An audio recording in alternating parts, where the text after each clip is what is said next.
Liverpool doesn't announce danger with gunfire. It whispers it through boarded windows, empty docks, and streets that learned how to survive without help. This city was once the engine of empire, then slowly became a place where opportunity rotted and desperation filled the gaps. Long before the gang had a name, the environment had already written its future. The docks that once fed thousands now stood silent, rusting beside estates where work vanished but pride remained. Generations grew up watching fathers disappear into unemployment, addiction, or prison, learning early that the system offered little mercy. On these streets, respect wasn't given by age or education, but by nerve, silence, and loyalty. For young men growing up here, crime wasn't rebellion, it was inheritance. Drug dealing wasn't glamorized. It was normalized as a way to pay bills when legal doors stayed locked. Survival came before morality, and ambition grew quietly in the shadows. At first, it was small and almost forgettable. A few lads moving packets for older names, cash folded tight into socks, eyes always scanning for unmarked cars. No grand strategy existed yet, only the instinct to hustle and not get caught. But even at this level, patterns began to form. Certain faces proved smarter, calmer, more disciplined under pressure. Leadership didn't announce itself. It emerged naturally among those who knew when to talk and when to disappear. The streets rewarded those who understood human weakness. Addicts were predictable, rivals were reckless, and fear traveled faster than truth. Information became currency, and silence became protection. Violence arrived early, but quietly. Broken noses, warning stabbings, doors kicked in at night to send messages without headlines. Every act was measured, designed to establish territory without drawing police attention. Loyalty hardened through shared risk. When money was seized or arrests happened, the ones who stayed silent earned trust that money couldn't buy. Betrayal, even suspected, was remembered longer than any debt. Liverpool's history of organized crime loomed in the background like a blueprint. Older figures had shown that power didn't come from chaos, but from control, patience, and fear mixed carefully. The younger crew watched, learned, and adapted those lessons for a new era. By the time authorities noticed anything shifting, the foundation was already set. What looked like scattered street dealing was actually the early skeleton of an organized machine. The streets had given birth to something that didn't yet know how dangerous it would become. What separated this crew from dozens of others was not ambition, but discipline. They understood early that chaos attracted attention, and attention attracted prison. So they slowed everything down, tightening operations instead of expanding recklessly. Street dealing stopped being random and became deliberate. Runners worked fixed routes, used prearranged signals, and carried only what they could afford to lose. Arrests became calculated losses, not disasters. Leadership insulated itself carefully. The men giving orders never touched product, never handled cash directly, and rarely appeared at street level. Distance became protection, and layers became survival. Money changed the psychology of everyone involved. What once felt like quick cash now felt like stability, power, and control. With money came expectations, and with expectations came pressure to perform. Roles were assigned without formal titles. Some handled logistics, others enforced discipline, and a few specialized in sourcing supply beyond the city. Each man knew his place, and stepping outside, it carried consequences. Violence became strategic rather than emotional. It was no longer about anger or pride, but about efficiency and reputation. One controlled act of brutality saved 10 future conflicts. Recruitment focused on youth, not strength. Younger runners were cheaper, quieter, and easier to replace. Prison time for them was expected, even planned. Those at the bottom believed they were climbing. They saw money, designer clothes, and respect on the streets, unaware of how deliberately limited their path was. Hope became a leash. Communication evolved with the times. Burner phones rotated constantly. Codes replaced names, and meetings happened only when absolutely necessary. Technology didn't make them careless. It made them sharper. The gang began to absorb smaller crews rather than fight them. Offers were made first. Threats came later. Most chose survival over pride. Liverpool's Underworld took notice. Older criminals saw familiar patterns forming, the same ones that had built past empires. Some admired it, others feared it. Law enforcement still saw fragments, not structure. Arrests appeared isolated, crimes disconnected, faces interchangeable. The real power stayed invisible. Inside the gang, trust became both currency and weapon.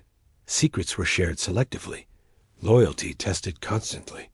Anyone who talked too much stopped being useful. By the end of this phase, the crew was no longer surviving the streets. They were managing them. What began as a hustle had become an organization, and organizations don't stop growing without force. Power doesn't announce itself with noise. It arrives quietly, wrapped in routine and success. By now, the gang system was working almost flawlessly, and that consistency bred confidence. Confidence, left unchecked, slowly turned into belief. Police raids came and went with little consequence. Doors were smashed, drawers emptied, and suspects questioned, yet nothing solid ever stuck. Each failed operation reinforced the idea that law enforcement was always one step behind. Cash created insulation from reality. The gang hired lawyers before they needed them and paid debts before they became problems. Problems that couldn't be solved with money were solved with fear. Street-level arrests became background noise. Runners went down, did short sentences, and came back silent, welcomed as loyal soldiers. Prison was no longer a threat. It was a temporary inconvenience. Safe houses rotated smoothly across the city. Vehicles were switched daily, phones weekly, routines constantly adjusted. Paranoia was reframed as professionalism. Inside the inner circle, language began to change. Police were mocked, surveillance was dismissed, and caution was treated as weakness. The idea that they were untouchable stopped being a joke and started feeling like fact. The gang's reputation expanded faster than its territory. Rivals avoided confrontation, choosing smaller profits over open war. Fear did the work that violence no longer needed to. With dominance came complacency. Meetings grew longer, egos louder, and boundaries less strict. The discipline that built the empire began to erode under its own success. Money also warped loyalty. Some members felt underpaid, others felt indispensable. Quiet resentment replaced shared hunger. Social lives crept closer to operations. Girlfriends asked questions, friends bragged, and family members noticed sudden wealth. The separation between street and home started to blur. The illusion of control extended to prison connections. Inside, associates enforced silence and rewarded loyalty. Outside, leadership believed the walls worked in their favor. Law enforcement, however, was no longer reacting. Intelligence units were observing patterns, mapping relationships, and waiting patiently. The absence of arrests wasn't failure. It was strategy. Every system leaves traces. A repeated phone ping, a familiar face at multiple locations, a car seen too often in the wrong place. Small details collected quietly in files that never left desks. The gang mistook silence for ignorance. They believed no action meant no evidence. In reality, it meant something larger was forming. Internal discipline softened further. Rules bent for trusted faces, and exceptions became routine. Every exception created a weakness. Some members sensed the shift. Paranoia returned, but this time it was dismissed as fear. Warnings were ignored because success had become addictive. The streets fed the illusion relentlessly. Money flowed, rivals retreated, and police remained invisible. It felt like winning. But power changes how people behave under pressure. Confidence becomes arrogance, and arrogance leaves fingerprints. The gang was no longer hiding. It was existing openly in fragments. Mistakes multiplied slowly, and all at once. A careless message, a late-night meeting, a loose conversation overheard. None seemed fatal alone. The untouchable illusion was at its peak. That was precisely when it became most dangerous.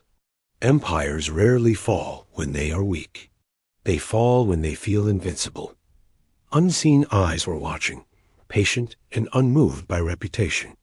The streets still whispered success, but something underneath had shifted. The belief that police were powerless was about to be tested by reality. The first real pressure didn't come with sirens or arrests, but with absence. Familiar faces stopped appearing, usual patterns felt disrupted, and routines no longer flowed as smoothly as before. Something unseen had begun leaning against the structure. Rival crews sensed vulnerability before police ever did. Whispers moved through pubs, estates, and prison wings that the untouchable crew was slipping. Challenges emerged quietly, probing boundaries that once felt sealed. Violence returned, not as strategy but as reaction. Retaliations became rushed, fueled by insecurity rather than calculation. Each act fixed one problem while creating three more. Inside the gang, trust thinned rapidly. Conversations were shorter, meetings smaller, and paranoia resurfaced without the discipline to control it. Everyone started watching everyone else. Law enforcement pressure tightened without spectacle. Surveillance teams tracked movements, vehicles, and associations with methodical patience. This wasn't a raid culture. It was a slow squeeze. Phones were no longer just tools, they were liabilities. One burner lasted too long. One number reappeared too often. One careless text crossed the wrong network. Technology remembered what people forgot. Prison connections, once a source of strength, became unstable. New sentences brought new personalities, and loyalty inside was harder to enforce than believed. Information leaked in fragments, never enough to notice immediately. Money complicated everything. Profits dipped as routes changed and risks increased, yet expectations remained high. Pressure flowed downhill, landing hardest on the most disposable. Some members began self-protecting quietly. Stashes were hidden without permission. Contingency plans formed without discussion. Survival instincts replaced collective loyalty. The leadership sensed something slipping, but couldn't locate it. Every reaction felt late, every adjustment insufficient. Control, once effortless, now required force. Police intelligence units began connecting names that never appeared together publicly. Patterns emerged where randomness once lived. The gang still felt invisible, but it was no longer unknown. A single internal dispute accelerated the damage. Accusations flew without evidence, and discipline turned inward. Fear became the loudest voice in the room. Family pressure increased as well. Mothers asked questions, partners noticed surveillance cars, children sensed tension. The street life could no longer be sealed off from home. Meetings shifted locations constantly, yet still felt compromised. Familiar faces in unfamiliar places raised alarms that couldn't be proven. The feeling of being watched became constant. Every empire reaches a moment where defense replaces expansion. This was that moment. The gang was no longer growing power, only trying to preserve it. What none of them realized was how much had already been recorded. Statements, movements, relationships, and timings were quietly locked into files. The walls were closing in, even if no one could hear them yet. The collapse didn't begin with chaos, but with silence breaking all at once. Early morning streets filled with flashing blue lights where shadows once felt safe. Doors came down violently, ending years of confidence in seconds. Phones lit up across the city with unanswered calls. Orders were sent that no one could receive, warnings issued too late to matter. The system that once moved flawlessly now froze under pressure. Key figures were taken from their beds, confused and disoriented. The illusion of control evaporated as handcuffs replaced tailored clothes. In those moments, power meant nothing. Evidence that never seemed to exist suddenly appeared everywhere. Phones recovered messages thought long deleted, and surveillance stitched movements into undeniable timelines. The invisibility they trusted had never been real. Inside interview rooms, silence became harder to maintain. Fear works differently when freedom is already gone. Some held firm, others cracked slowly, and a few broke immediately. Lawyers moved quickly, but strategy had shifted. This wasn't about beating individual charges anymore. It was about damage control. Every decision now carried consequences for everyone else. The gang's internal loyalty fractured under pressure. Men who once swore blood loyalty now calculated sentence lengths. Self-preservation replaced brotherhood without hesitation. Prison transformed from inconvenience into reality. High-security wings replaced safe houses, and status outside meant nothing inside. Power rebalanced violently within concrete walls. Old alliances dissolved as survival instincts took over. Rumors of cooperation spread faster than facts. Trust, once tightly controlled, vanished completely. Courtrooms became the new battlegrounds. Prosecutors laid out years of movements, money flows, and associations with cold precision. The story the gang told itself was dismantled piece by piece. Families watched from public galleries as names were read aloud. Mothers cried quietly. Partners avoided cameras. Children asked questions no one could answer. The cost of the empire became impossible to ignore. Sentences landed heavy and final. Years stacked into decades. Futures collapsed into numbers. Untouchable men were now permanently confined, their power reduced to memories and reputation. What made the fall so complete was its inevitability. Every shortcut, every exception, every moment of arrogance returned with interest. The empire didn't collapse from betrayal alone, but from believing it could never fall. Liverpool didn't celebrate the gang's fall. It absorbed it quietly. Streets that once feared certain names simply adjusted, as they always do. Power vacuums don't stay empty for long. New crews stepped into familiar corners with different faces but the same intentions. The blueprint remained untouched, only the names changed.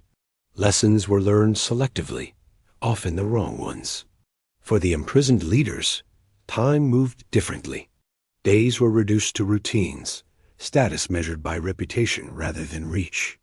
The outside world became something heard about, not controlled. Inside prison walls, influence lingered but diminished. Younger inmates listened, but authority faded with relevance. The streets move fast, and prison time freezes men in the past. Families carried the longest sentences. Children grew up with visiting rooms instead of living rooms. Partners learned to survive without protection or promises. Some former members tried to disappear completely.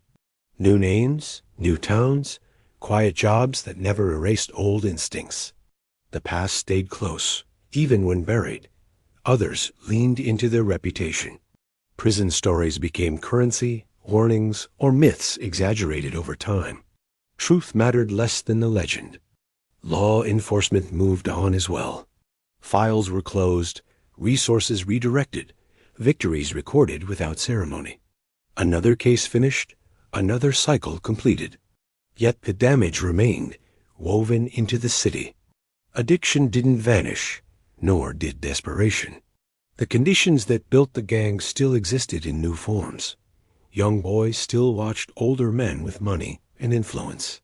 The pull of fast cash still competed with limited opportunity. History repeated because the environment allowed it to. The gang had believed it was unique. In reality, it was part of a pattern older than the streets it ruled. Every empire tells itself the same lie. Liverpool had seen this before and would see it again. Different eras, different drugs, same outcomes. Power rises, believes itself permanent, and collapses. What survived was the lesson few wanted to hear. Organization doesn't defeat the system. It only delays the response. Arrogance shortens that delay. The city continued breathing, indifferent to individual downfalls. Streets remembered fear briefly, then forgot it. Life moved forward without permission. In the end, the truth remained brutally simple. No gang is untouchable, only temporarily unanswered.